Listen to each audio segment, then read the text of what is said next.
Episode 20, American Hammers TV. Just got back from Dallas, and that was amazing. And we'll talk about that maybe later on.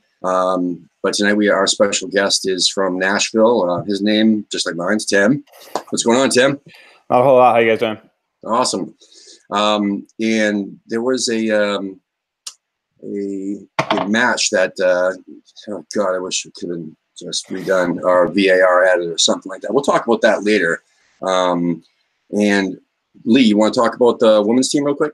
Yeah, I wanted to start off by saying congratulations to our women's team. They're going to the FA Cup final. They beat Reading today on penalties. I've seen some of the highlights of it. It looked like a great match, and the penalty shootout was plenty tense. I think they won 4-3 on penalties after a 1-1 draw in normal time and extra time. So their first professional season FA Cup final, I think it's a fantastic achievement, a great accomplishment. We're big supporters of women's football and the women's team here at American Hammers TV, and we're extremely proud that they're representing West Ham the way they are. So I say congratulations to them.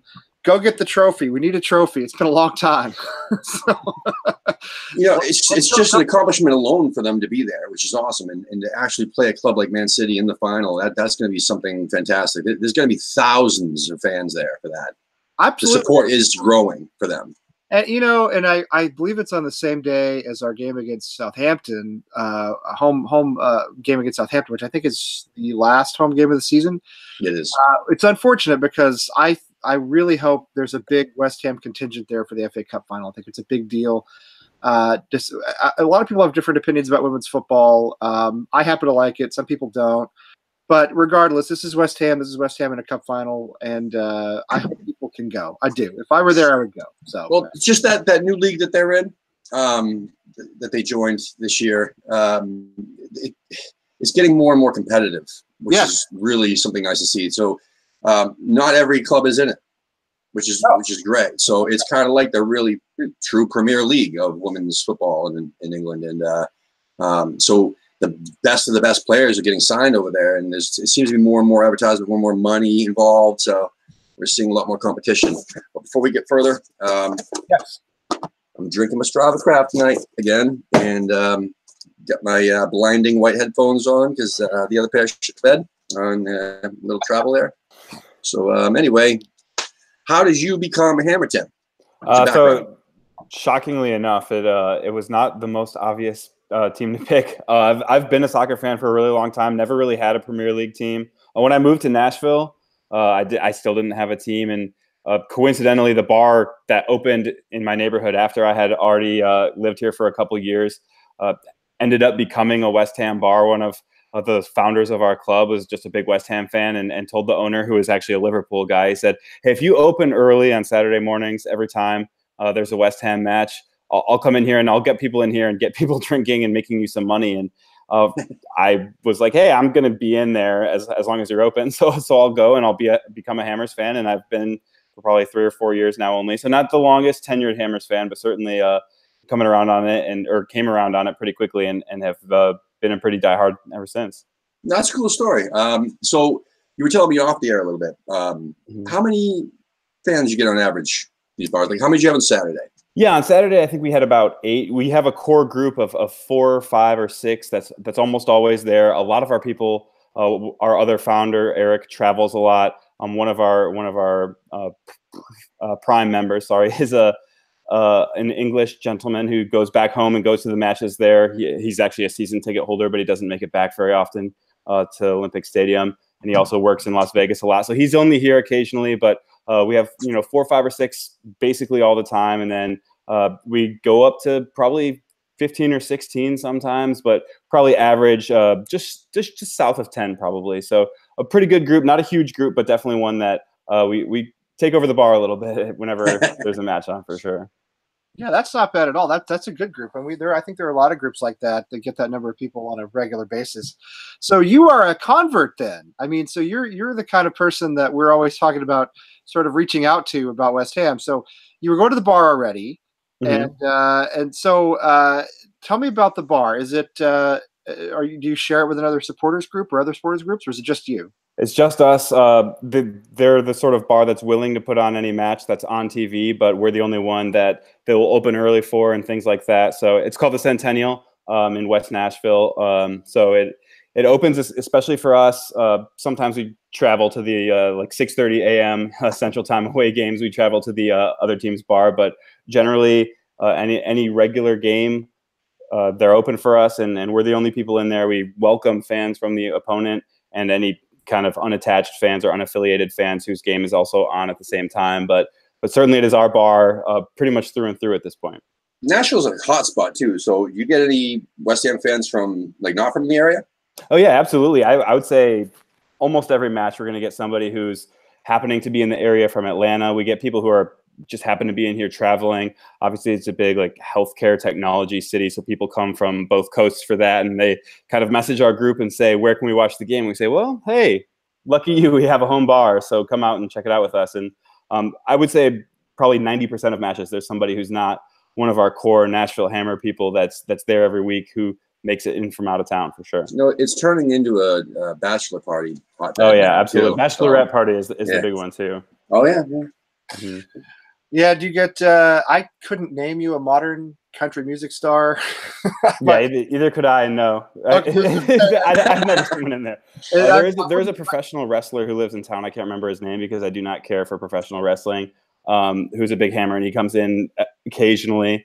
So he's the biggest celebrity for sure that kind of happens in there while we're watching the West Ham games. Gotcha. Yeah, now that all the greats have left us, like Merle Haggard and Johnny Cash. Well, Willie Nelson's the only one left, I think, pretty much. He's gonna live till he's 1,000. I'm pretty sure. He doesn't live in Nashville. Yeah, he doesn't live in Nashville. He's a Texan. But anyway, so tell us. So you started going there because the sport was there when you started going. In other words. Yeah, so it started basically contemporaneously with the bar opening. One of my really good friends, Scotty, who is one of our founders. I happened into it kind of because he said, "Hey, the bar's going to be open early on a Saturday," and I said, "Sure, sounds good." Get there, and it's a soccer match going on. I say, "Hey, cool, I like soccer anyway, so it's perfect." And from there, I kind of just went every week, and from there, it's just how I kind of became a Hammers fan through that, and really don't miss a week. So you all live in the area, though, right? Like the core of yours, or they work in the area, they go to school in the area? Some of us do. I would say there are probably 3 or 4 of us who live pretty close. I live walking distance from the bar. I'm certainly the closest in the West Ham group for sure. But there are a couple who, including Scotty, one of our founders, who could walk there. It'd be a little bit more of a hike. But we have people who come from Spring Hill, Tennessee, which is probably 40 minutes away. Our other founder, Eric, lives there. So it's not super close, but we get people who drive in from basically around the entire metro area, but most do live within the city for sure. Spring Hill, Tennessee, is that where they used to make Saturns, the cars? Yeah, yeah. There's an automotive factory there now that's Nissan. So yeah, I had 2 Saturns back in the 90s. Those were great cars, actually. I love those. By the way, if I buy a car, it'll stop being made. I drive a Scion now, and Toyota. Just know that if I purchase a car, you'll never see it again after that. You're getting a Tesla next because Elon Musk is going to go crazy or whatever, right? That would be fine. I wouldn't mind that. But then, yes, of course, Tesla business. So tell me how you became a soccer fan in general. Obviously, where are you from originally? I am originally from Grand Rapids, Michigan. Well, I grew up when I was a young kid. I lived in Chicago, but I've lived in Grand Rapids, Michigan, since elementary school, basically. So I consider that my hometown. I never really played growing up, so I kind of became a fan. I'm actually I went to the University of Michigan, and when I was in college, there was a girl on the women's soccer team at Michigan that I kind of had a crush on. I started going to all of their games, started going to the men's games because I kind of always had an appreciation for the sport, but didn't really love it until I started going to a ton of those matches. The 2006 World Cup really kind of helped me kind of seal that, even though the United States did horribly in it. But ever since then, I've been a big soccer fan, and I could never really anchor myself to a Premier League team because there wasn't any sort of reason to. So coming here and kind of having a West Ham bar was perfect for me. How much do you regret the choice of West Ham? Oh, every day. At least every Saturday and the occasional Monday, I guess. Right.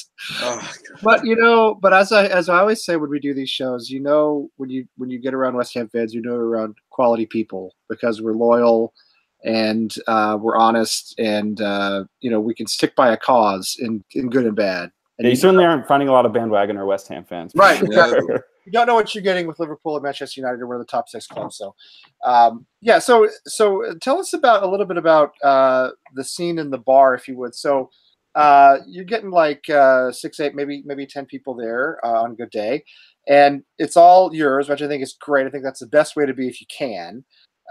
So does it get rowdy, or are you guys like studious watchers of the game?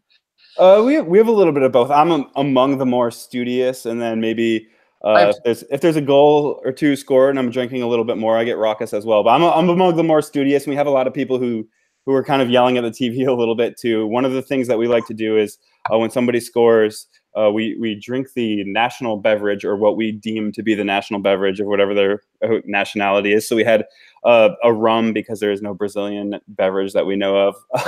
When a Brazilian scores, when Chicharito scores, we drink well tequila. So we have a pretty interesting time. When Portuguese people have scored, we have done shots of wine before, which is a horrible idea. I do not recommend it. But it's fun. We do a lot of gin when England national score. We switched from Jameson to gin for Declan Rice recently. So that was a blessing and a curse, I guess. But the shots of wine at 10 o'clock in the morning. No, it was a horrible idea. I think we did it once, and we're like, we're going to do something else. Yeah, that sounds like a headache for the whole day. That sounds like a bad scene. So is it mainly just you guys who are in the bar at that time of day, or do you get like people just wandering around, just regular? We get a few stumblers for sure. A lot of times, especially the three of us who live very close to the bar, we will be there on a Friday evening, and one of our members, Brian, who's one of our leaders, he runs our social media accounts and all that, is very into recruiting people who are kind of just visiting the neighborhood and saying, hey, come back tomorrow. There's going to be a soccer match. There's going to be a bunch of drunk people. And he has a shockingly high hit rate with that, getting people to come show up and watch the game with us. So it works out like that for us. And so we'll get a few of those sort of random people. We'll occasionally get soccer fans from other teams. They have, I think, probably 10 TVs there, and they'll put a different game on a couple. So that's something that we'll have people kind of off in the corner who aren't watching our game, but certainly we're controlling the atmosphere in the bar. And we'll get just a few people who, especially if it's one of the later games, if it's like an 11 a.m. local time, which is when the bar would normally be open, we'll get people who just want to come in and have a couple beers. And again, Brian will try to recruit them to become West Ham fans from there too. How many has he recruited? He recruited you, more or less. Has he recruited other people? Yeah, I think we have a couple people who have been recruited. We had some unattached West Ham fans who happened to be at the bar because they knew the match was going to be on the other day, and he was kind of trying to recruit them to become members of the Nashville Hammers. So I think that's probably going to work out for him. But in terms of the more randoms, we get some people. If we get people from out of town who are already kind of affiliated with West Ham, he's very into giving scarves away to them. We have a club scarf that we wear. So that's something that has been effective for him, and he obviously has the sort of personality that allows him to get these people to do what he wants them to do, I guess, and it works out.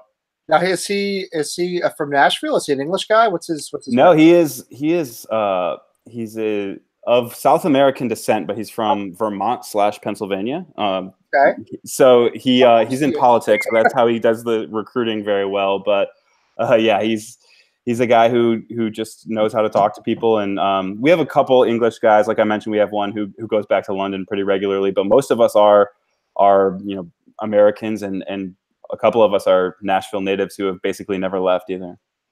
Nashville strikes me as a city that doesn't have a lot of natives. It's becoming more and more that way for sure. I'm probably like the stereotypical person. I've lived here for, I think, 6 years now, and I'm now like a townie basically who's been here forever compared to a lot of the people who are moving in now. It's definitely that sort of city, but in our neighborhood especially, kind of it was transitioning when I moved here, and now it's kind of gentrified a little bit. So we'll get a lot more transplants coming into this area too. So it's a bit of an interesting scene, but certainly there aren't a ton of the original Nashville people anymore. Interesting. So, and we talked a little bit about this before we went on the air. There's a soccer scene, a football scene, whatever, in Nashville, right? I mean, you guys have a USL club. Mm-hmm.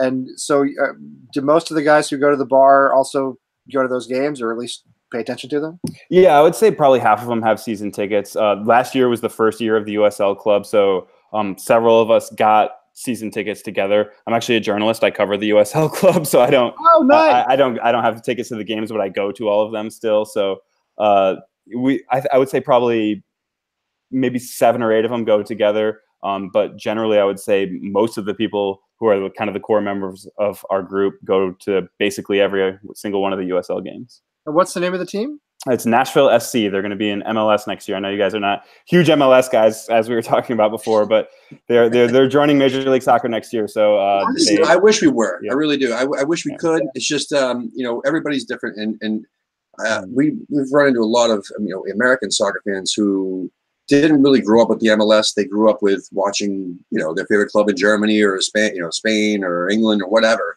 and that's the football that we know. And what they created here in the United States, it's not that at all. It's this cookie cutter, major league like baseball or NBA type of atmosphere where there's no promotion relegation. There's drum lines and drum corps. With this isn't college football or high school football. This is soccer, and there's no singing. They keep repeating, like we mentioned before, the Yellow Submarine song. Oh, every which way they could word it, they'll just. That's the only song they know. The only. I don't think we talked about this. I don't think we've talked about this since we signed on. You went to the FC Dallas game like Saturday night, right? Yes, I did. Mm-hmm. Yeah. So you just had this experience. I did, yeah. Because I largely blame the Revolution for my not being a bigger MLS fan. Whatever the Crafts have done with the Patriots, have done just the opposite with the Revolution, basically. It's a non-competitive club at the moment, no atmosphere, playing in a gigantic stadium that's way oversized and way out of town. And anyway, I could go on about that, but yeah, I feel the same way you do. MLS is too manufactured. Like, you have club names like Real Salt Lake. That doesn't even mean anything.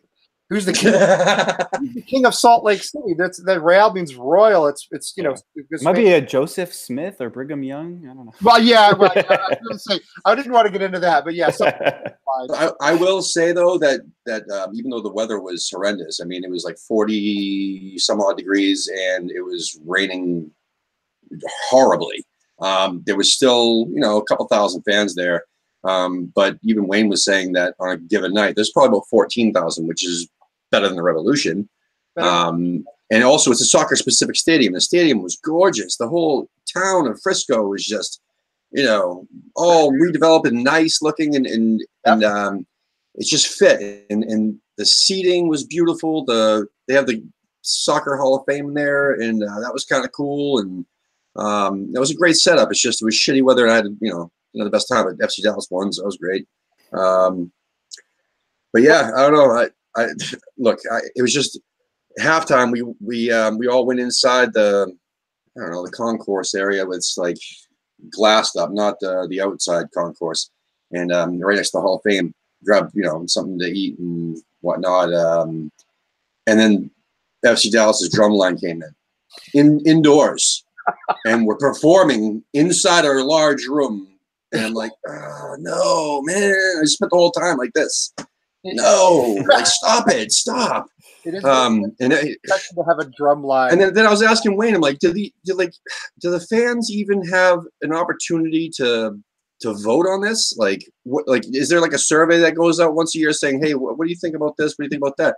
Like, what do you think about the drums, or what do you think about the stupid chant? I mean, the same old song over and over again. And he was like, yeah, well, they threw them out a couple of years ago, which is why now they have to perform indoors at halftime. Well, solved it. So, yeah, man, it's crazy. Anyway, enough about that. Yeah.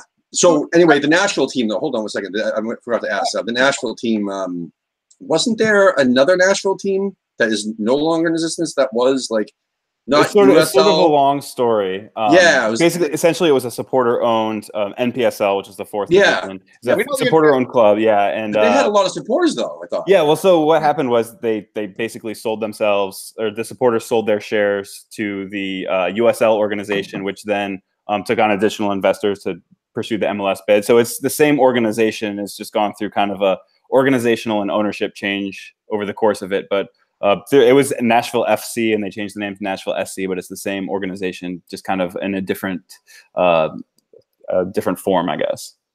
How closely did you follow the NPSL in your? Did you ever follow it when you were in Nashville? So I moved here and didn't really know about it. And it changed. They had a PDL team for 1 year before the USL began last year. So It had only existed, or I was only here a couple of years of its existence, and I didn't really know about it. I went to maybe 1 or 2 games after I found out about it, but I was not a huge NPSL guy. I think if I had discovered it now and NPSL was a thing, I would have probably been a much bigger fan of it and known a lot more about it. But just from just kind of the circumstances, I didn't even really know of their existence until it was too late, I guess. You know, Tim and I had an NPSL team. Yep.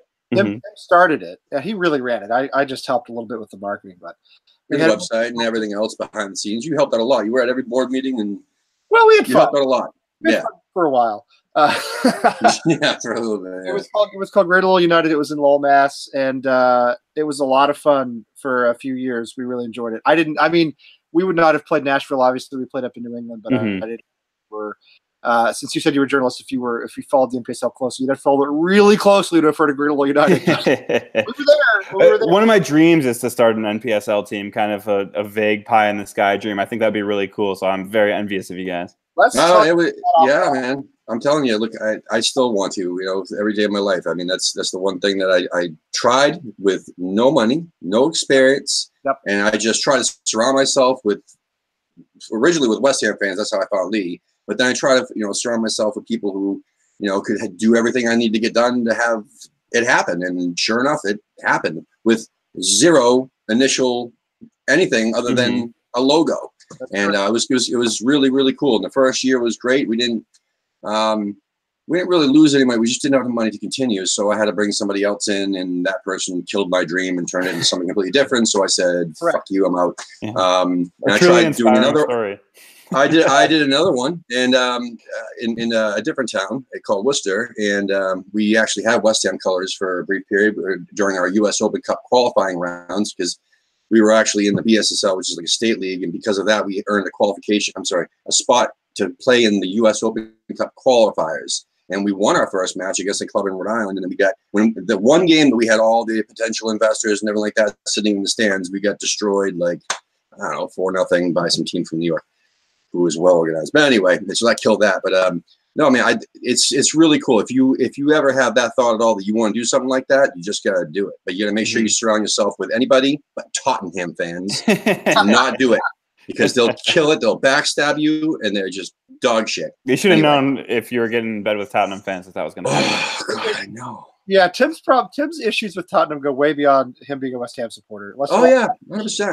That we should just stop, because anyway, we all know who we're talking about, but there's no reason to get into it. We'll talk about it some other time, Tim. If you want to talk to us about it, I'd have to. Yeah, I'll do a special episode about my experiences in all that stuff. Anyway, I want to shout out everybody who's in the chat room. I cannot believe we have this many people on Game of Thrones night. So I guess there's not a lot of Game of Thrones fans in here. We have Steve Mothersoul, who likes all our stuff on Facebook and social media and everything else all the time. And he rarely gets in here, but I see him. He's chatting away with Wally, who's always here, and Gabe, as always. And we also have another, their tag is Gaming Veteran, but they have a West Ham logo, so that's cool.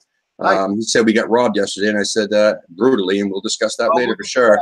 But no, it looks like there's a good conversation going on there. I love it when people come in and just watch the show and even if they chat amongst themselves, because I can't be staring at that the whole time as I'm doing this, but I do like to check in and shout you guys out. So thank you for watching, guys. Yeah, we really appreciate that always. And Tim at Nashville, Tim, I wanted to go back to you for a second. You said you're a journalist. Who do you write for? Are you guys if you guys are familiar with college football kind of recruiting sites, I run the Virginia Tech Rivals site. Okay. I have an independent site where I cover Nashville SC primarily and kind of bigger picture issues in U.S. soccer. So you do this on your own? Yep. And they set you up with press passes and so forth? Yep. Yeah. Being a professional journalist to begin with really helped, because the soccer blog is a passion project. It's not a moneymaker for me at all. So I had that deal. My friend and I had that deal with the Revolution for a while. For a couple of years, I went to every Revolution game with a press pass. That's a long story. I'll get into another time. But it was fun. It was fun. And then he and I actually covered the Boston Breakers women's team for Bleacher Report about 10 years ago. But that's so. Do you do the Virginia Tech Rival site? I'm assuming that's your actual what you get paid for job. Yep. Do you ever write about West Ham? Do you ever do any West Ham blogging? I did a little bit. Since I run my own independent site, I can write about whatever the hell I want. People can't tell me what to do. So Pimp your Yeah, stuff. it's if anybody wants to check it out, it's clubcountryusa.com. It's called for Club and Country, but the URL doesn't match the name because that URL was taken. But yeah, it's clubcountryusa.com. Check it out if you're interested. It's mostly Nashville SC, a little bit of US soccer stuff. At the very beginning, I wrote a little bit about West Ham, and then as I've gotten more serious about the Nashville SC stuff, I just haven't had time to cover. I haven't talked about the US men's friendlies that they've had over the course of the beginning portion of this year, even though that was kind of how I started the site, was to talk about what the hell went wrong in Trinidad and Tobago, basically. So I've really kind of focused in on Nashville SC lately, but certainly when I do like a links post, I'll put, drop a little West Ham in there too, for sure. So how were you? Did you study journalism in college? Did you always want to be a journalist? Yeah, well, I didn't go to college wanting to be a journalist, but apparently, if you fail your organic chemistry class, you can't be a doctor. if you fail your accounting class, you can't go into business. So I kind of fell into journalism. I was doing it kind of as a hobby through like a student group. Basically, I eventually became the general manager of the student television station at the University of Michigan. Shout out to Wolf TV, and kind of got into journalism professionally through that. So, yep. I was a journalist for a long time. I wrote for technology magazines, trade magazines in the tech industry. I did go to college wanting to be a journalist, which was a huge mistake, and also the reason I now work in marketing. There's not a lot of jobs left out there in journalism, unfortunately. But I'm glad to hear you're making it and doing well. That's encouraging and makes me happy. I love being a journalist, and I wish I could do it again, but it's not something that's feasible at the moment. But so how pumped are you for MLS then? I mean, you probably have a very different perspective to what we have.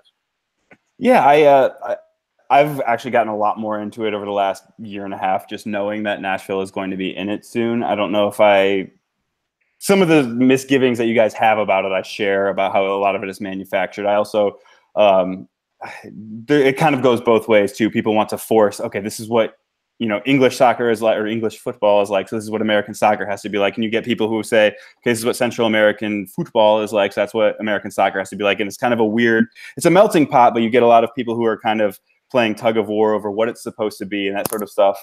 It's certainly something that kind of you take a step back and say, man, why do I care about this so much? But that's kind of the sports fandom story anyway. So that's why I wish definitely some things about it. But that's why I wish there was promotion relegation, because the club that we started here, we set out to have it be okay. It's an NPSL club. We want to have that European feel. We're going to market it that way. We're going to try to create the brand that way and the atmosphere that way.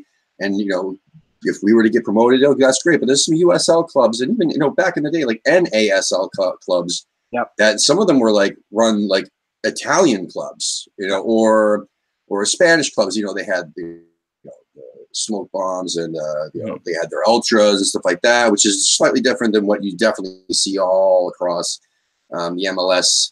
And it would just be nice that, okay, well, the MLS likes it this way, but if a club earned their way up there, or those other clubs drop down, then it just naturally blends that way. Instead of stifling it at the top, saying, no, it has to be this way, and this is our formula. And if you have the millions of dollars to afford the club, then that's the way it is. But you have to go by our guidelines, and that's what it seems anyway in the MLS. But the NASL and the USL seems a little bit better about that now. I don't know, but USL, I think from what I've seen from the USL, and even some of the bigger clubs in the NPSL, like Detroit has a big club. I think Chattanooga had a big NPSL club. Yeah, they just kind of went public. They started selling ownership shares to fans, so they're trying to become technically, I guess, or nominally supporter owned. But yeah, the Chattanooga and Detroit are the two, I guess, that people point to a lot for NPSL kind of template to follow for success, for sure. And from what I've seen of their fans, and it's mostly been on YouTube, and I haven't really been to those places, but I think some of the USL and NPSL fan groups are better than what you get in MLS. I think they're more genuine. I think they're more grassroots, and they feel less fake and less manufactured. And I don't know if maybe that's just my impression, but that's kind of how it feels to me. I feel they're going for different things as a big part of it. I think like Detroit City fans, for example, like they really try to play up the Eastern European ultra kind of mindset. And and then kind of like what you were saying, Tim, is they can be a different thing and have a different angle into how they're trying to approach the match, how they're trying to approach the sport generally, and that can be, they can have their own thing. Everybody doesn't have to be the same. So, but they do the march. They do like the march, not march, like marches, and also just the walking to the stadium from the pubs, like even English clubs do, which you can't really do that in Foxborough, Massachusetts, for the Revs games. There's a big, huge interstate in the way. Yes, you might be able to walk over from Toby Keith's "I Love This Bar" at Patriot. Oh yeah, well, finally. Patriot Place. I mean, Patriot Place. Everything's Patriots. Yeah, everything's Patriots. Well, that's the thing.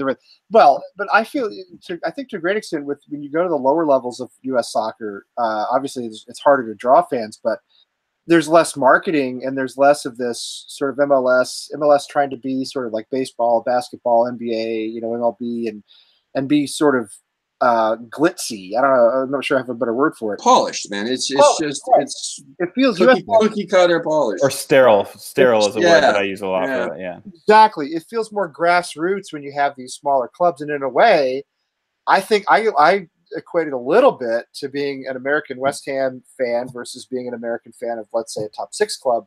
I think we have a little more heart and soul, than somebody who supports like Liverpool or Chelsea. And I to be honest, I kind of seen this with people.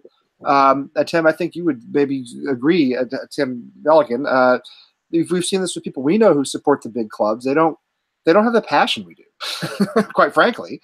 They just don't, and I feel as though there's a little bit of a analogy or metaphor there with MLS and some of the lower leagues in the U.S. So I'm hoping you guys in Nashville can take what you've built and carry it into MLS and bring some like genuineness to it, Genuine atmosphere, yeah. Oh man, there's an existential crisis in the fan base about what a genuine atmosphere is right now. So I think maybe the hopes are a little.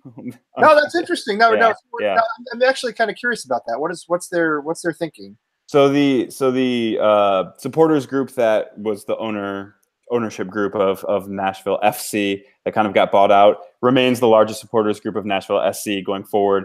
And some of the other supporters, there are 3 other official supporters groups and 1 unofficial supporters group, and then just obviously fans who are not in any supporters group. They all kind of disagree about what fandom is, and they say, oh well, the Roadies, which is the largest one, thinks that since they were around from the beginning, since they kind of feel entitled a little bit, and I think that kind of rubs people the wrong way.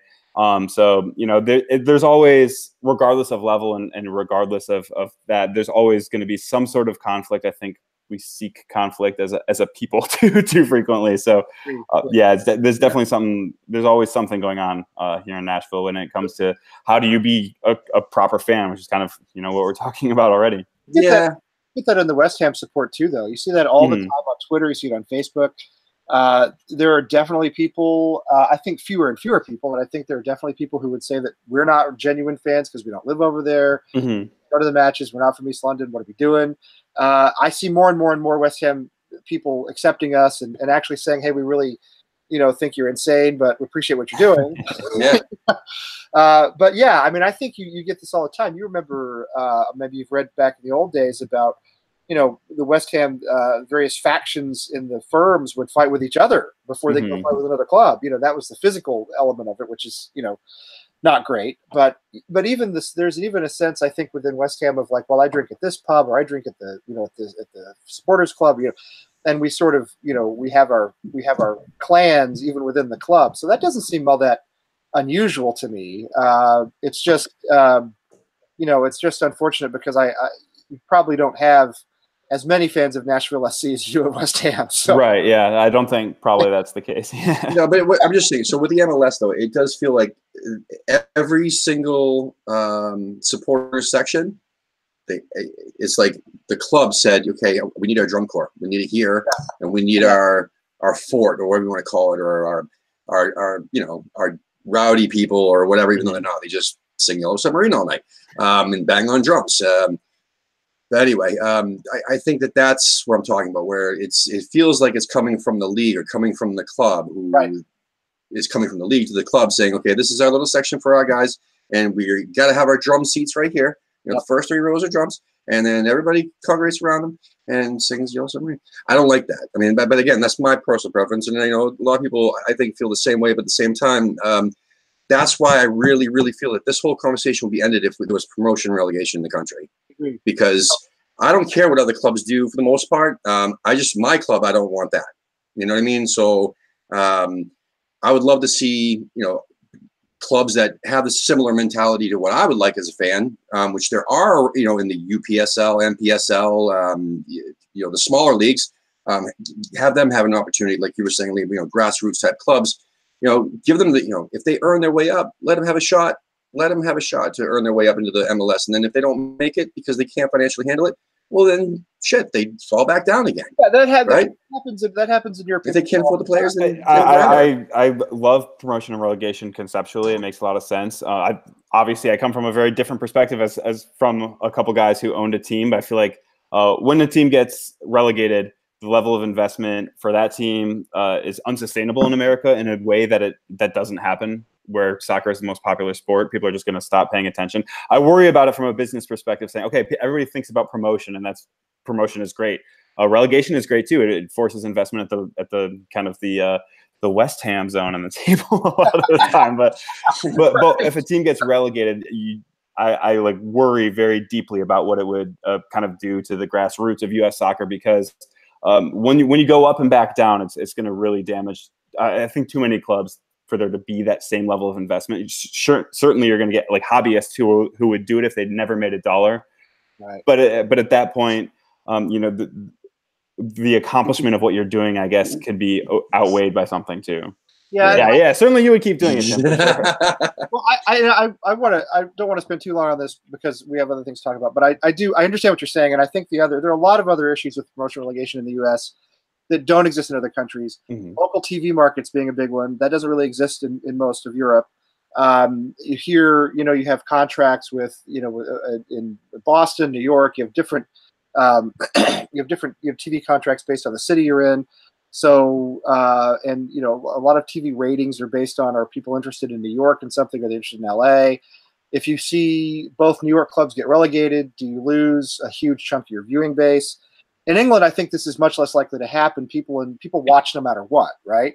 Here, it's very local, and also, I don't know if you could explain to Bob Kraft what relegation means and why his multi-million-dollar investment is now going to play in front of 2,500 people in Providence instead of certainly you couldn't in his 15-minute weekly phone call from prison pretty soon, huh? Right. I was going to say I was trying to come up with a good Robert Kraft joke based on recent contretemps, but anyway. Cam's watching, and Cam says, from Tampa, the culture is different in the U.S., so I can see where it wouldn't work, especially the distance between the clubs that I'm assuming they get relegated. But again, a lot of these lower leagues, especially after you get past the second division, they are regional. Yeah, I mean, they only play regional divisions and stuff like that, like really close. Like I think our furthest travel was maybe 4 hours away. It was New York. Yeah, it was New York. Yeah. The Red Bulls, I think it was New Jersey. I think it was further, 4 or 5 hours away, whatever. Down and back in a day, right? Yeah, exactly. I drove both ways. Do you remember the time, I think New York Athletic Club came to play us, and this might have been after you had already left, Tim. New York Athletic Club came to play us, and our new owner, not Tim, but our new owner, wouldn't pay to have the locker rooms open at the school we were playing. We were playing at a high school. Wouldn't pay to have the locker rooms open. All she paid for was the field, the actual pitch. So after the game, they had to get right back on the bus and go to New York with no showers, no change of clothes, nothing. They just got right. So that's the kind of thing. It's very slap shot type, to make a hockey reference. Very slap shot sort of,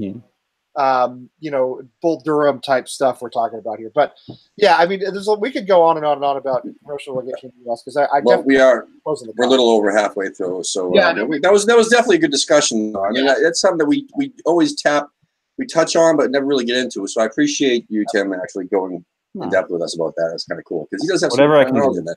Yeah. So that said, God, Manchester.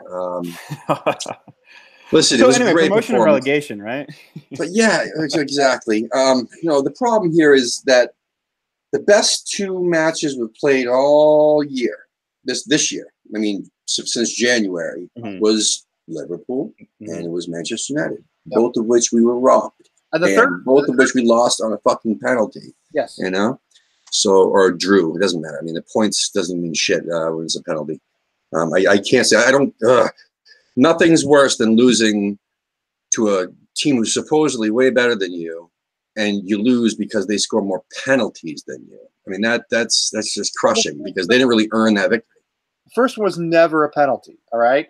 But you know what? Even start from the beginning. Even if it was, well, let's put it this way. Everybody knows what happened. Everybody watching this knows what happened. We don't have to explain. There is only one or two options. Either Premier League referees are completely incompetent, or there is something, there is some sort of conspiracy or underhanded, dirty tactics going on. I don't mean clubs paying off referees. That's not what I'm talking about. I don't think that happens. Although it did happen in Italy. But either where they're incompetent or the league is saying to them, take it easy on the top six. We need them to be prominent every week. We need Manchester United in the Champions League because if Manchester United are in Champions League, people will watch them in the Premier League. We need as many Premier League clubs as possible in Europe, et cetera, et cetera. I really believe, I think, and people thought I was crazy, but now it's happened again. I think that there is a soft directive from the Premier League to referees, to linesmen saying, you know what? If you're feeling it in Manchester and you think it's a penalty and the crowd's behind you, go for it. But listen, if that's even half true, then it also goes with who's being relegated or not, or who the league wants relegated or not. Because if you watched Cardiff City's last 6 fucking matches, yes, absolutely, it was ridiculous. And just if you want to have a good laugh, just check out Neil Warnock's last 3 press conferences or post-match interviews. Yeah, it's always a good. Tim's a journalist. I was a journalist, and I shouldn't be promoting conspiracy theories as a journalist. Nothing to back this up, obviously, right? Obviously, but there is a pattern here, and I don't think it's just West Ham. I know about what happened to West Ham because I support West Ham, but I don't think it's just us. I think you'll find this with Cardiff, as you mentioned, Tim. I think you'll find it with other clubs. You go into Manchester, either of the Manchester clubs, you've got to beat one of the most expensive teams in the world, and you've got to beat the referee, and you've got to beat the linesman. It's like the old adage in boxing, if you're the challenger, you got to knock out the champ. You're not going to win on points, right? You have to knock out the champ because the judges will never say you were better than the champ. You have to knock out. When you are a non-top 6 club and you go into Manchester or Liverpool for that matter, maybe even someplace like Stamford Bridge, although it never seems to matter for us there, you have to not only play almost perfect football, you have to play better than perfect football because you're going to beat this great team. And then you've got to beat what sure seems like either bias or complete incompetence on the part of the officials that never goes the way of the smaller club, ever. I mean, never. It always goes the way of the bigger club, every time, which is why I suspect that there's, at best, you have referees who are easily influenced by crowds and atmosphere and circumstances. Like Manchester United are trying to make Champions League. This is a big match for them. West Ham are mid-table. They're cruising. They're safe. They don't really, they're going to finish somewhere between 9th and 14th, and who cares, right? There's only one or two options. Either there's actually something going on here that's some sort of, planned conspiracy, or there's incredible, staggering incompetence, the likes of which should not exist in the biggest league in the world. And, again, I go back to Liverpool. That was bad. I got back to Manchester City. That was worse because that was a penalty decision that went against us. And this time you had a penalty that went against us, which I thought was totally bogus with the first penalty. You had the offside goal, which was clearly outside from Anderson. And then Paul Pogba kicked Snodgrass in the face. That was red card. Automatic. That's why watching that, I was dumbfounded that was not a red card. Yeah. Foul since Nigel de Jong booted one of the Spanish players in the World Cup in the chest and since Zidane's headbutt, kicked him in the friggin' face. Or right? Ashley Barnes' kiss. That was just hilarious. Speaking of Cardiff, pile all that up, and I'll say it again.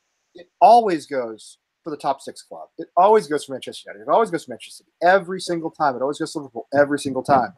And I don't think it's coincidence that those are the biggest and most watched clubs. I think there's. Who is it? The FA? Is it the Referees Association? Is it?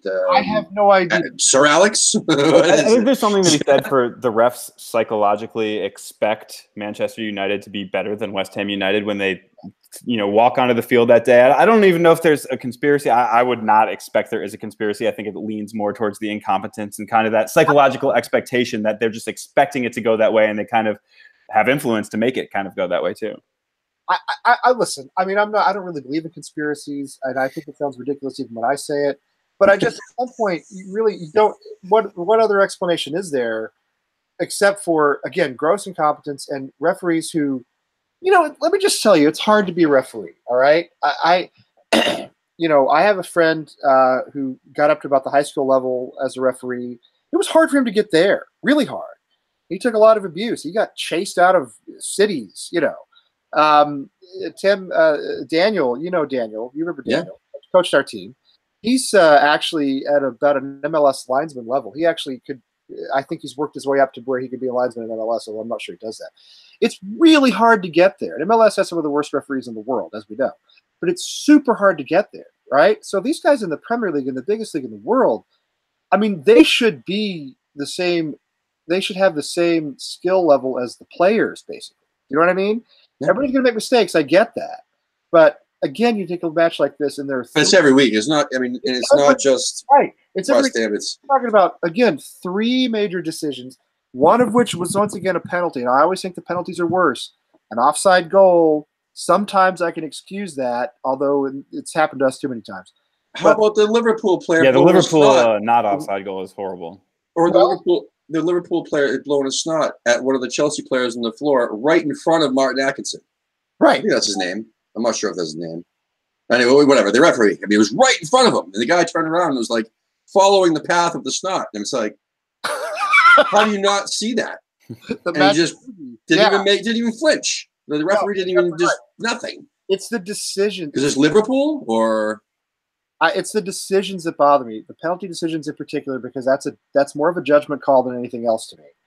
That's the one place where a referee can really influence a game, is by saying that's a penalty, that's not a penalty. That's pretty much giving away a goal. It's pretty much a guaranteed goal. Listen, I mean, I know I sound ridiculous talking about conspiracies, but don't forget there was a huge scandal in Italian football about 15 years ago. Juventus got relegated. Juventus, the biggest club in Italy, biggest club, one of the 3 biggest anyway, most successful of all time. They were paying off officials. They were bribing officials. They got relegated. They went down, came right back up, of course. But again, I don't think English clubs are doing that, but I do think that there is something in the structure of the Premier League that is broken. Let's put it that way. Maybe they just need to train the referees better. But how a referee gets to that level and consistently misses these calls, and it's not just West Ham. Again, it happens all the time. Consistently misses these calls and consistently misses them in the favor of the bigger club. It's at least suspicious. That's all I can say. And I'm just keep myself real calm here. It's just frustrating because it does seem like it has been happening to us a lot more often than not. But especially in the bigger games, the games that we could have won. Right.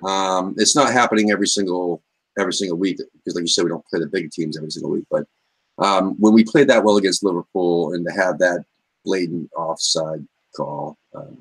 We got one, Chicharito scored with his hand against Fulham. All right. We got that one.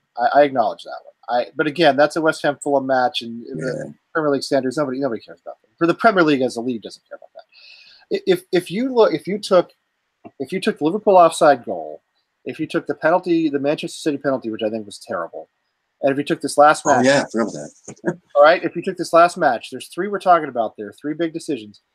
If we had 3 points from Liverpool, 1 from Manchester City, and 3 from this past match, we'd have 7 more than we have. We would be legitimate contenders for Europe. I don't think we're good enough to be in Europe. All right. Let me just say, you can't go out and play Everton, Chelsea, Cardiff the way we did. I mean, that's not Bournemouth, Burnley, Watford. I could go on.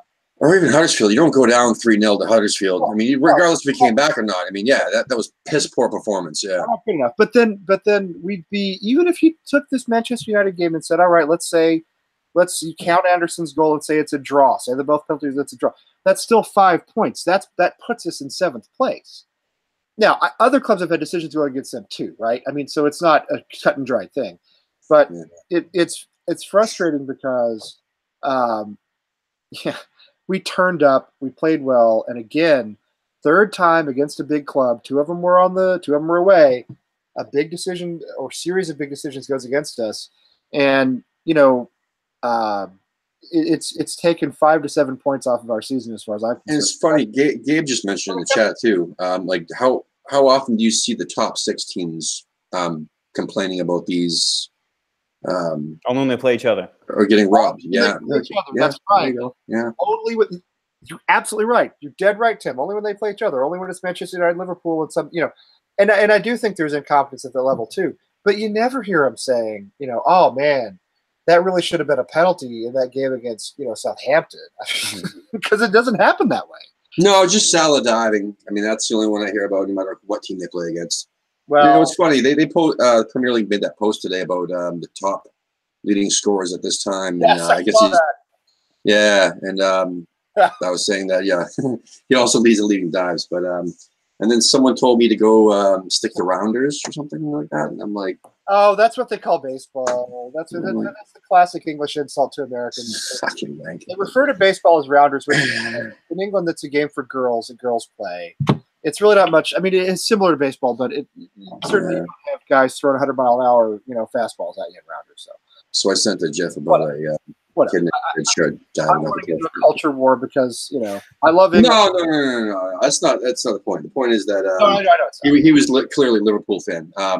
Obviously, but yeah, man, that guy, man, he dives so much, man. And people bitch about Chicharito and his handballs and stuff like that, and Chicharito, whatnot, but I don't really think it's a pattern with him. I mean, no, it's solid, definitely. It's bad. But I love the GIF you posted of or whatever it is you posted of the kid diving into this. Yeah. That was just. I don't know, Tim. What was the reaction? I mean, I can only imagine what it was. What was the reaction to Manchester United at the Centennial in Nashville? Basically the same as we're discussing here. The initial goal that was ruled off for offsides, we all went nuts. We thought, as I said, I'm kind of one of the more studious ones paying a little bit more attention. So I kind of thought that it might be called offsides, but for the most part, we were celebrating pretty big. And then I went nuts on the second penalty call too, because the second one was probably, I think, a legitimate penalty call. Yeah. But if you call the first one, you can't call the second one because you've already made one that you had a chance to go into the locker room at halftime and see that you made a bad call. Mm-hmm. And to go make another one that's maybe more of a 70-30, probably should call that penalty. But you already made a 20-80 penalty call in the first half. That stuff really gets on my nerves. Actually, that's a really valid point. And if you look at the offside goal, of course, there's two defenders playing him onside. It's not just the one who's standing to Anderson's right. There's another one down. If you look at the photo down on the bottom of the screen, he's clearly playing him onside. But anyway, it's the penalty to me. The first penalty comes right back to, first of all, Mata goes down. He looks as though he's seen a 7-headed rat. And he jumps out of the way, after he basically clatters into Snodgrass. I mean, you can't, again, at Old Trafford, which, by the way, none of this even happened in the penalty area, so it doesn't matter. But at Old Trafford, you can't challenge for the ball. You have to let him walk in the way Eden Hazard did, I guess. I mean, I guess that's how it works. I don't know. It's frustrating, again, because, it's so consistent against top 6 teams. I don't know. What did you think about the overall performance, though? It was a well-played game, especially – I know a lot of people have really soured on Marko Arnautovic, and I still think he's the most talented player on the team by a wide margin, probably.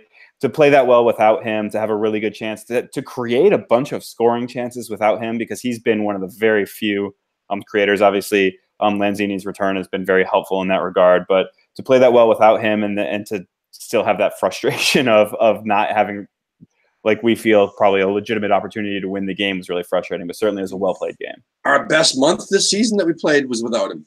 Remember that? I think, what was that? September.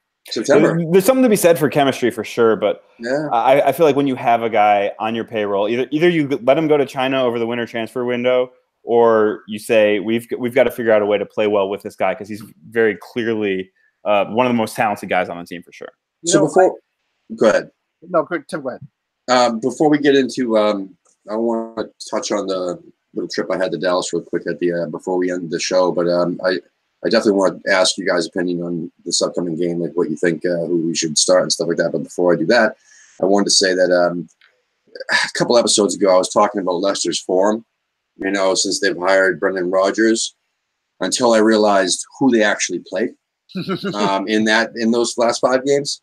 So yeah, they lost this most recent match that they had against Newcastle 1-0, but they won 4 in a row, and that was against Fulham, Burnley, Bournemouth, and Huddersfield. So never mind. Two relegated clubs and 2 others we can't ever beat, but everybody else beats. Yeah. We've only won 1 in our last 5, which was that Huddersfield crazy shit. So this Huddersfield being a relegation club, bottling. We talk about all the time the West Ham way being inconsistency. So the performance that they put out last week, this past weekend against Manchester United, I mean, is that something that you guys think can continue? Would you predict them shitting the bed against Leicester? I will tell you, and I feel as though I'm going to disagree with Tim in Nashville a little bit, and I hate to do that because he's probably right. But I am not sure I would ever have Arnautovic wear the shirt again because I feel as though we're better without him. I don't think he wants to be here next season. I don't think he will be here next season. There's no way he's back next season for sure. I don't think there's any reason for us. I think I know we don't have any. I know Cheech is our only true striker now, and he can't play by himself up front. We all know that, but I think you move Antonio up. I think we maybe try to work Nasri back in, but I don't think I would ever have another to put on the shirt again. I think we're better without him. I don't think the players like him. I don't think they like what he tried to pull. I think Pellegrini gave him chance after chance, and he did work against Chelsea. He did. He ran against Chelsea. I mean, I know he did. But I feel as though the rest of the team responded when he wasn't even on the bench. He wasn't involved at all. Look at Felipe Anderson stepping up and scoring, and should have been 2 goals. 2 goals, yeah. Look at the way, guys like Masuaku. Masuaku was phenomenal. Right. This is what it was the best game he played all season. And he had, like, a couple of weeks ago, he had a good match, and then he shit the bed the next week. We know Declan Rice is always going to be fantastic, but look at the way everybody else – look at the way Snodgrass played. Look at the way everybody else on the team played without Arnautovic. I thought they were happy he wasn't there, wasn't involved. They don't want him around. I think he's pouty. I think he's a cancer in the changing room. I think he should just be gone, and we should be done with him and consider it, something. Get what we can for him. There's something to be said for at a certain point if you can't win with your best player on the field, and maybe it is a 1-player situation, but we've seen it in the past. We saw it with Payet, for example. Right. Is that the West Ham way, where you can't figure out a way to get your talented players to fit in with the team?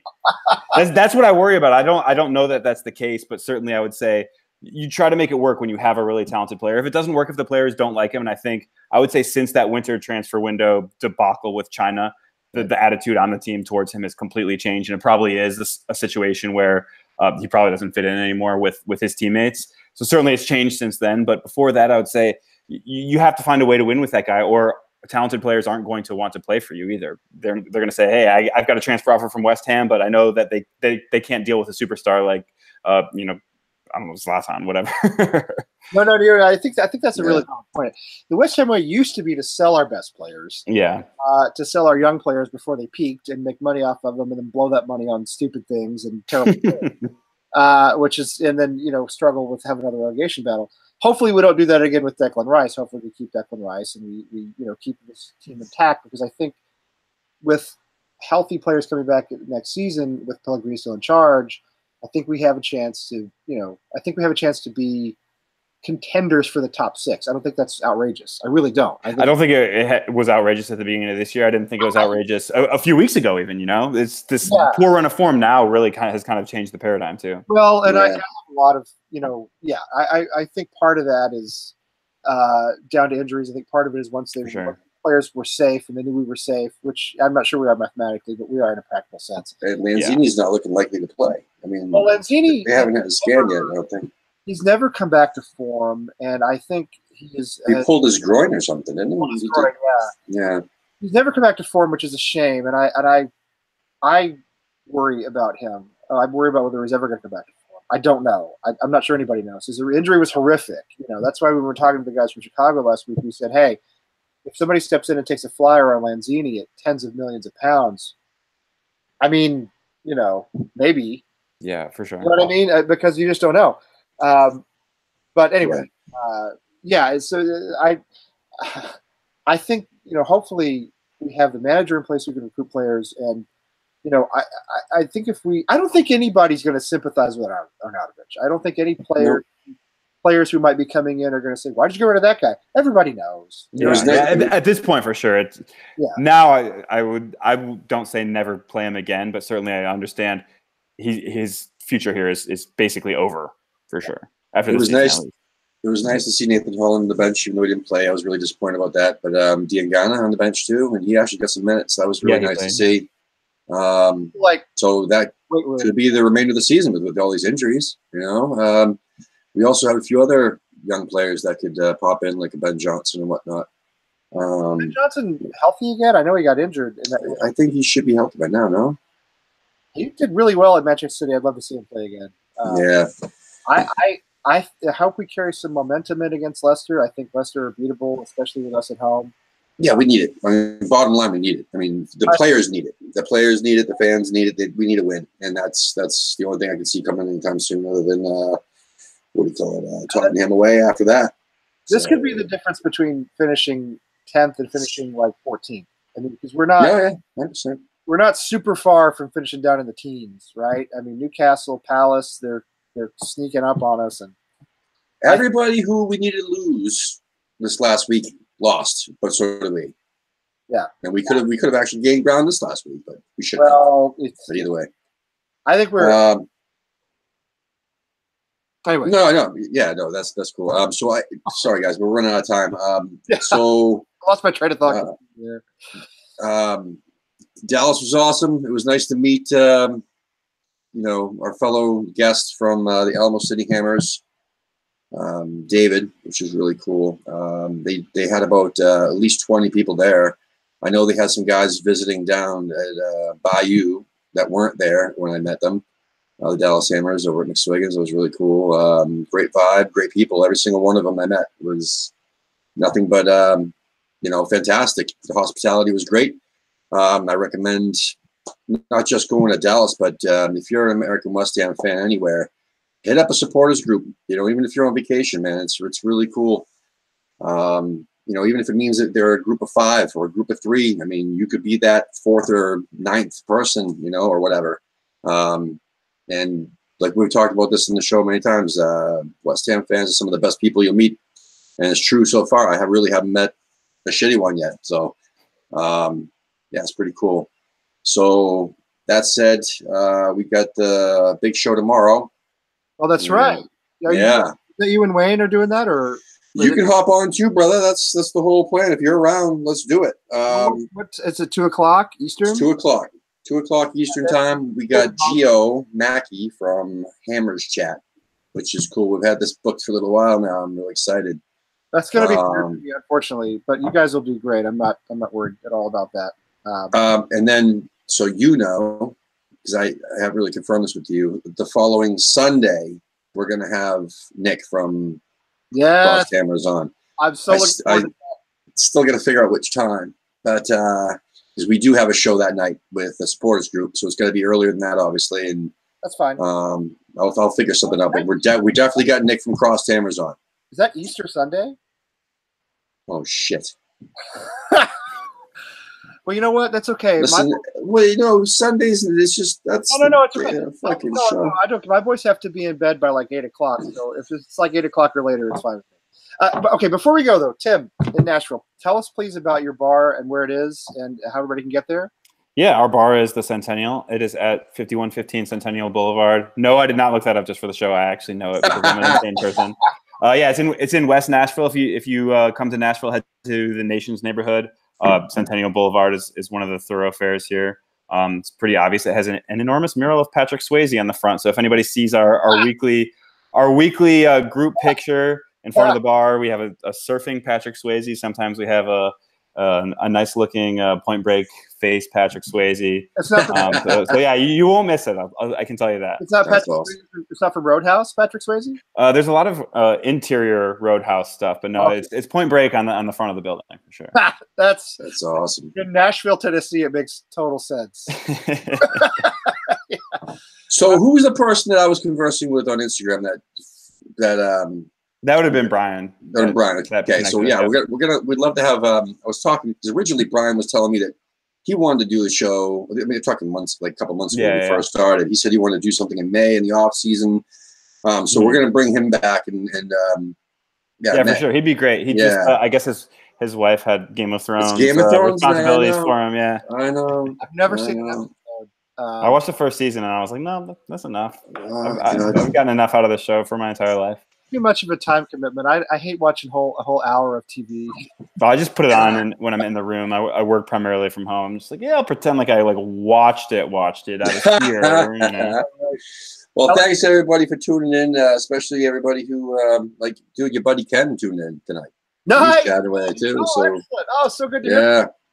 Ken, you're still listening, Ken. I got to coach my son's soccer team on Saturday mornings now, so maybe we can do a Sunday game together soon, if there is one.